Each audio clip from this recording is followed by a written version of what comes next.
Internally, we developed a EVM workbook with projections, it's forecasting. It's just basically like a project workbook, project health across the board. Bring in his export for the scheduling side, and then we tie it back to our accounting software, get all the actual data, the budgets, the phases, the cost codes, bring all of that into that workbook just by utilizing a query, and then link that data. Oftentimes in construction, we have some schedules out there, 22, 30,000 activities. How do you keep up with something that is that large? Something that Assemble has allowed us to do is call out entire areas. And then since we're doing that quantity tracking, we can get a lot more of an accurate percent complete while having a lot smaller quantity of activities. If we had some sort of AI or machine that could just drive around the site and see what percent complete we were done in certain areas, and then that could auto feedback into our reporting, I think that's the space for the most growth.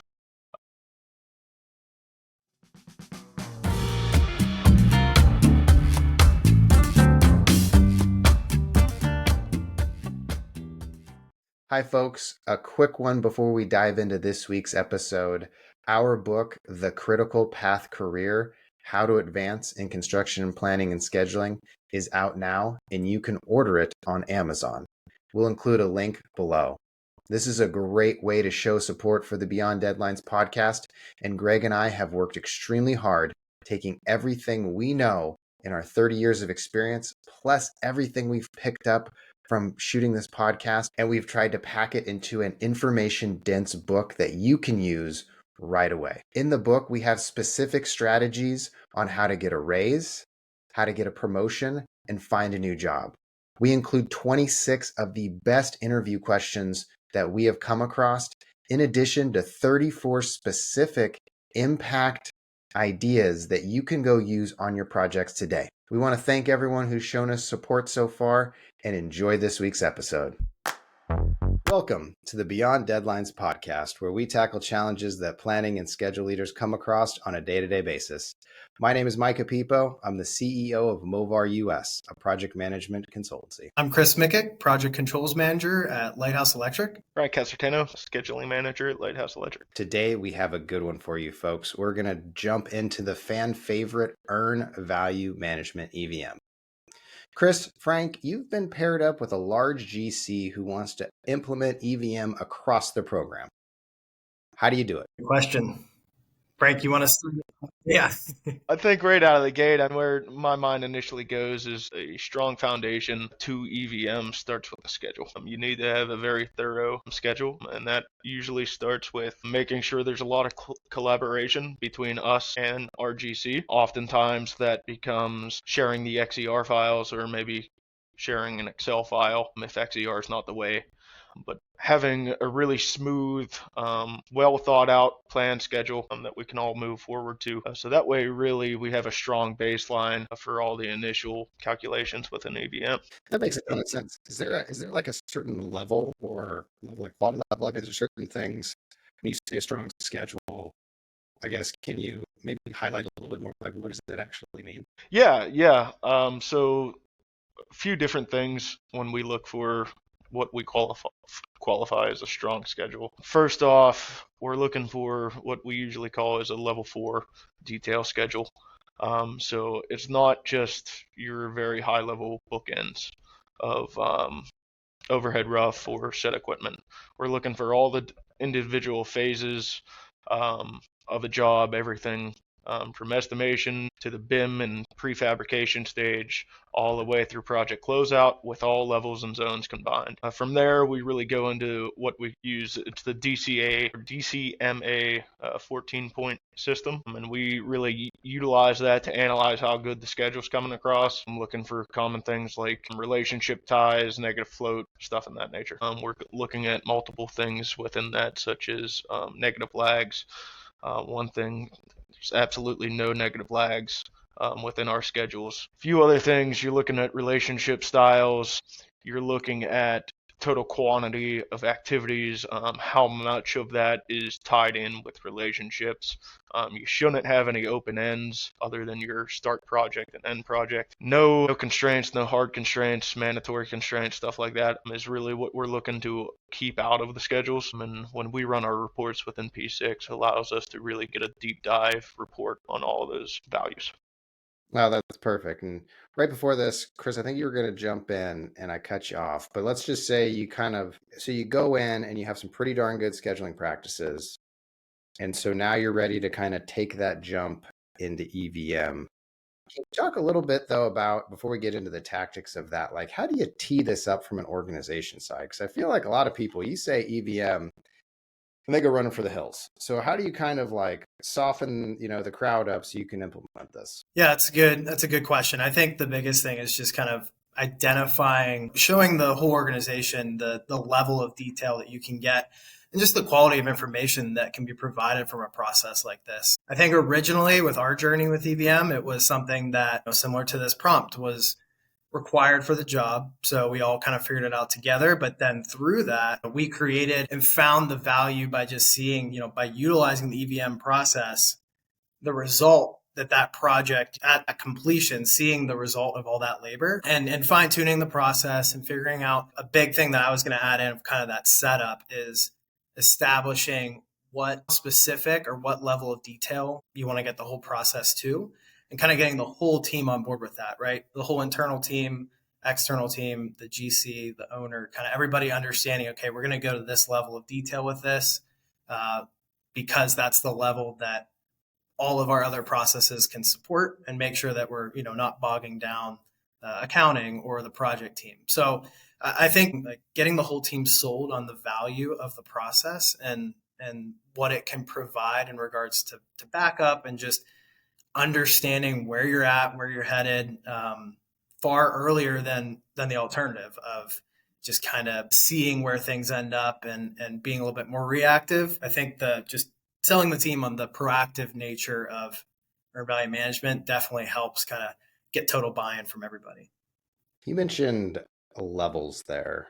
Can you talk to me about where you would see it being beneficial and then maybe where you're seeing it, the juice isn't worth the squeeze per se? Yeah, I think it can be project to project on how specific you get with certain things, right? And I think it's based around the type of construction and what the team is installing. So maybe for a data center, you just want to know or want to get to a level of detail that is the phase or the data hall within the building.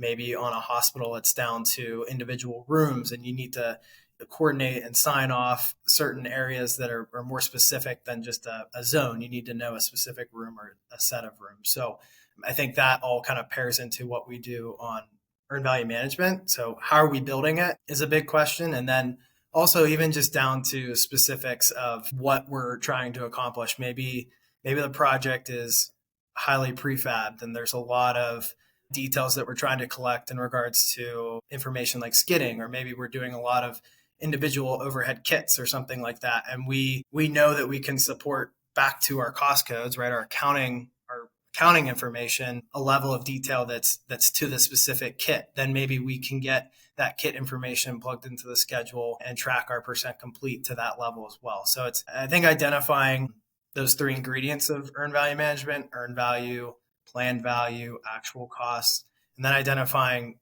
the sources of those information and just making sure that for the specific project, we can support a level of detail that can spread across all three of those.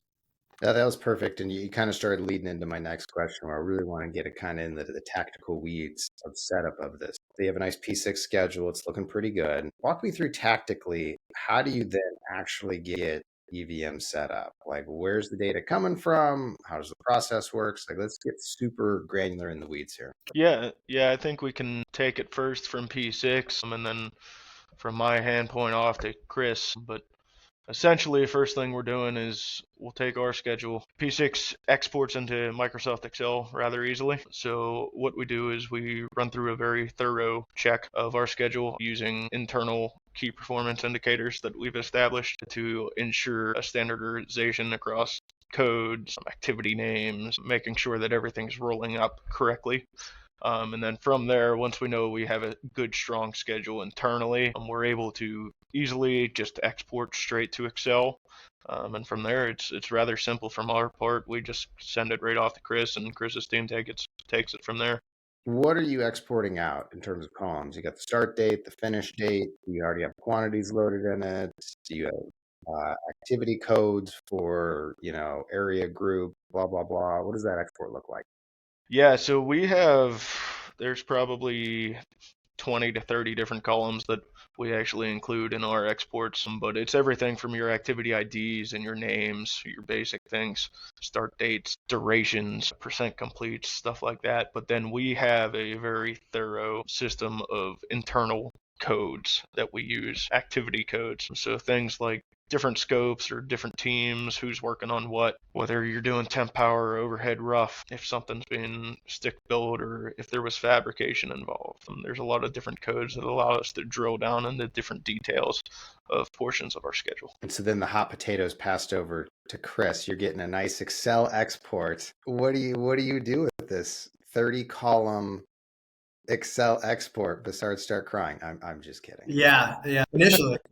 So I mean, again, Frank's team, the scheduling department, that was a big part of that initial figuring out our internal process, was figuring out how to kind of clean up and make a typical P6 export across all of our projects so that we weren't having to reinvent the wheel on every project. So we get that export from Frank. Internally, we developed a EVM workbook, which is a little bit more than that. It's projections, it's forecasting. It's just basically like a project workbook, project health across the board.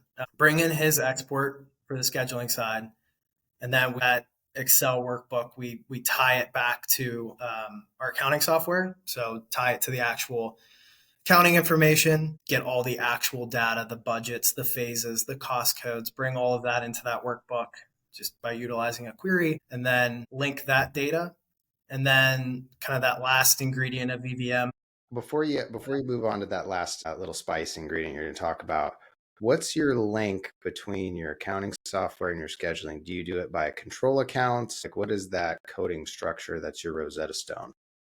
Yeah. So part of that coordination between scheduling and accounting, project controls, and Frank's team, it's been developing that link. Accounting, we're looking at the job, and then we're going to the phase level, and then we're going to the cost code level. We have a standard ABS structure across the board, and then into those cost codes, we get into some more level of detail. So on Frank's side of it, he can kind of explain a little bit of what we're getting out of P6, but there is truly a direct link, requires some level of a key between the activity and the phase and cost code. But, it may be called something slightly different within P6, but we're able to basically link up both. We're able to link up the two sources of information through those two categories, phase and cost code. Yeah, and that's I think the key to it is we mentioned the challenge of this 30 column Excel workbook, right? How do you navigate something like that? The key for us is really standardization. So we're making sure that it's a one-to-one exchange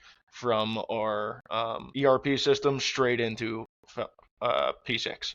So everything's connected. There's no translation where you have to say, okay, well, this one's cost one, and then in P6 it breaks into 3 or 4 different cost codes. We make sure that everything is very structured. I think standardization as a whole, just when you're having so many different columns, so many different avenues for all this data, you always need a single source of truth really to combine across all your different projects so that everything's speaking all the same language. Let me ask you the $1 million question then. So does this mean you're essentially cost loading at each activity in P6, or is there like a higher level up? At this point in time, a lot of our schedule has been resource loaded. It hasn't been too much cost loading. So, but are you are you resource loading at each activity?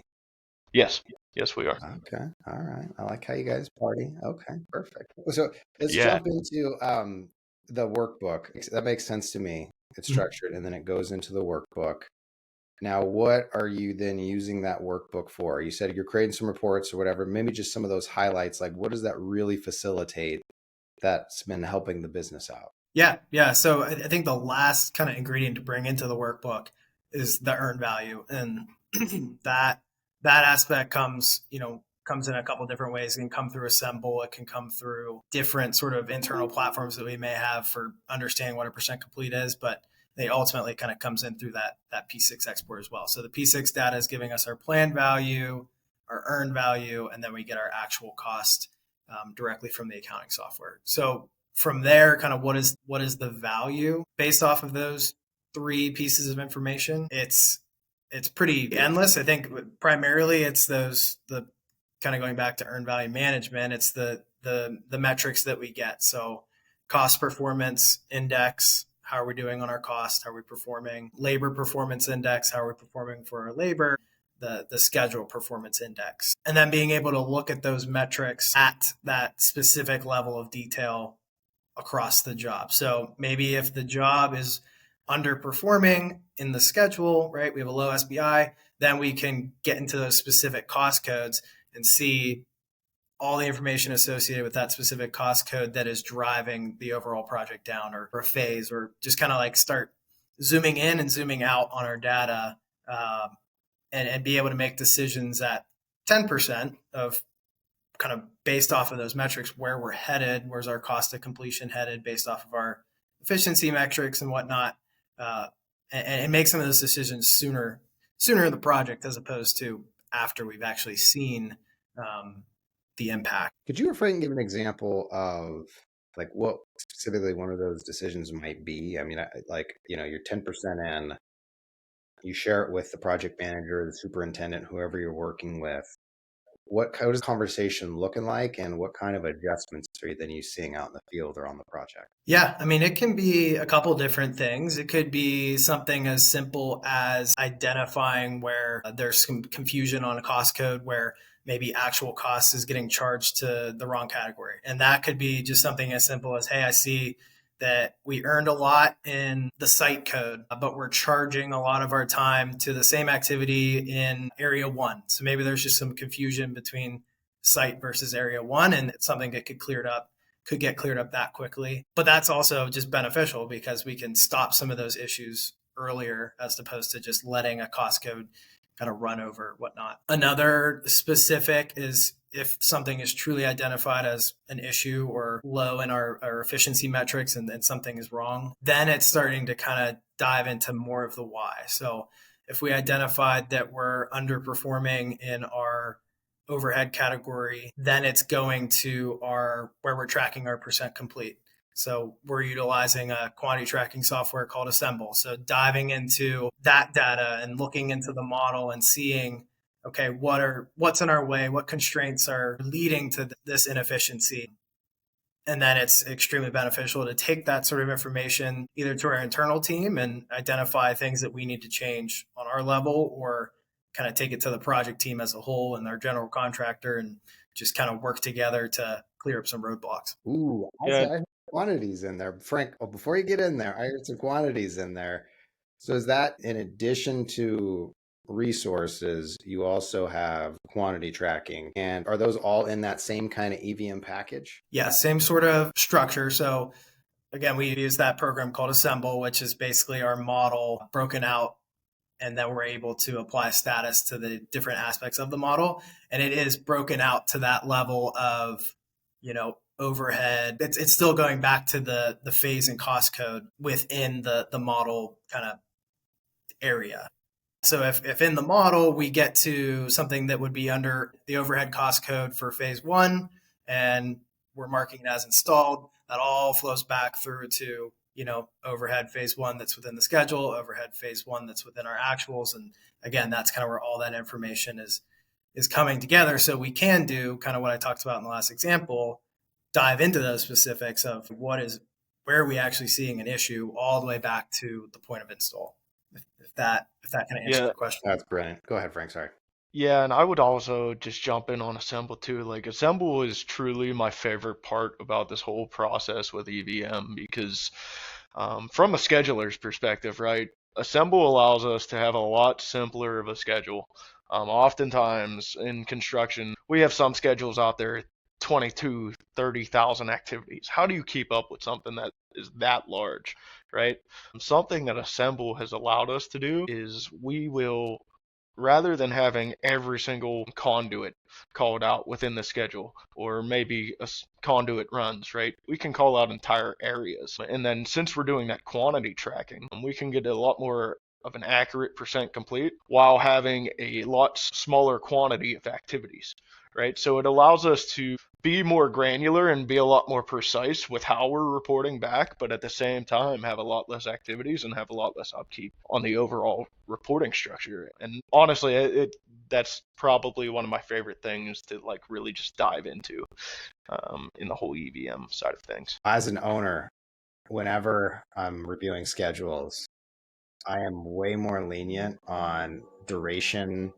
Like, hey, do you want to go longer than 20 days? Do you want to go less activities? If there's that quantity backup to match it, it just is like, every time I see it, I'm like, you know what? We don't need to go down to that level of detail. You can just roll that on up. Let's transition a little bit out of the actual kind of day-to-day tracking. Could you talk to a little bit about how you foresee using this like wealth of data you're collecting on future jobs to work out? Yeah, I mean, I can start there, Chris. I think the one thing is we're recording all this historical data, right? So we're seeing how we're performing. You can, number one, we're keeping track of this in all the different industries. So whether it's a data center or a battery plant or whatever it might be, we can see how we perform in certain regards. And it correlates well with our last conversation of the quantity tracking as well, because the time spent you can compare one for one to like how much quantity is going in and how much conduit's being installed. But the big thing there is it just allows us to use historical data to estimate where we're going to go in the future, so our schedules in the future have more of that measured mile approach, right? We know how long things take. We know what an efficient install looks like, and we can use that in the future to really get stronger baselines and have a stronger foundation to our projects moving forward. Yeah, I agree with everything Frank said. I think kind of one thing to drive home in that as well is that I think previously we would collect all this data project to project, but the way that data would look would be different. So we spent a lot of time internally, probably over the last year and a half, of making, that EVM workbook I was talking about is the same across all of our projects, whether it's a $300 million job. It's the same sort of data that's getting collected so that we can look at it and understand it the same way, as opposed to, again, previously where it was just maybe it was collected in different format or different areas or just a lot of differences to it.